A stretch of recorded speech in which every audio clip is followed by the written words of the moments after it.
স্বামীর ঘরে ঢোকার শব্দ পেয়ে স্ত্রী খাটের নিচে লুকিয়ে পড়ল। পাশেই একটা টেবিলে একটা চিরকুট দেখতে পেয়ে ভদ্রলোকটি পড়তে শুরু করলেন। প্রিয় স্বামী, তুমি এখন আর আমার কেয়ার নেও না, ভালোবাসো না, সময়ও দাও না। মনে হচ্ছে তোমার জীবনে অন্য কোনো মেয়ের আগমন ঘটেছে। দূরে সরে যাওয়ার চেষ্টা করছো তুমি। তোমার আর কষ্ট করা লাগবে না, আমি তোমার থেকে দূরে সরে যাচ্ছি। ভালো থেকো তুমি।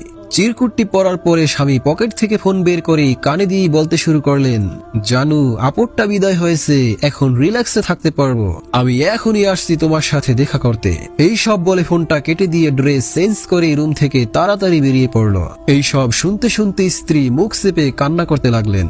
স্বামী চলে যাওয়ার কিছুক্ষণ পরে খাটের নিচ থেকে বেরিয়ে খাটের উপরে একটা চিরকুট দেখতে পেলেন। লেখাটা পরে তিনি অবাক হয়ে গেলেন।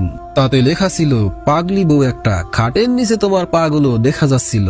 আমি তো তোমার জন্যই কাজকর্মে যাই, তোমার সুখের জন্যই তো এত কষ্ট করি।